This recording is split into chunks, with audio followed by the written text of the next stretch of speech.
السلام عليكم شباب ورحمة الله وبركاته. اليوم جايبيكم انطباع حول دراغون بول سوبر حلقة 66. مثل ما لاحظتوا انه ترانكس ما قدر زاماسو سوى غاريكان وجوجو همين اتنافسوا شوية. بس بعدين صارت اللقطة الحماسية. انا تحمست على مود انه اشوف هاي الحلقة. صار يا شباب انه جوجو وفيجيتا اندمجوا بالبوتارو واستطاعوا انه صيقوا، يعني استطاعوا ان يقضون على زامازو بس ما قدروا. هم ما استسلموا. اللحظة الاسطورية لترانكس اللي قضى على زاماسو بلحظة اسطورية فتاكة. اللي صار يا شباب اللي صار انه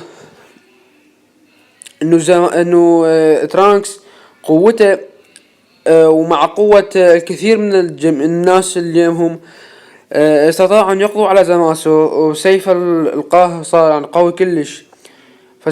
زاماسو انتهى الماضي والمستقبل. ومثل ما لاحظنا بالحلقة الجاية انه عنوان الحلقة قلبا واحد، انه يعني ولاء عند ترانكس. ولاحظنا انه نشوف لقطات مال بيرو الساما وزينو. الظاهر تحديات جديدة. لا تنسوا اللايك والاشتراك بالقناة. انطباع مباشر وقليل. الى اللقاء.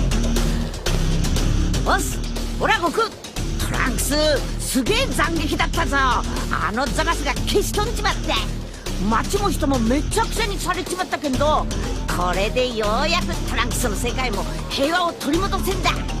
本当によく頑張ったなトランクス。次回ドラゴンボールスーパー新たな希望を胸にさらばトランクス、絶対見てくれよな。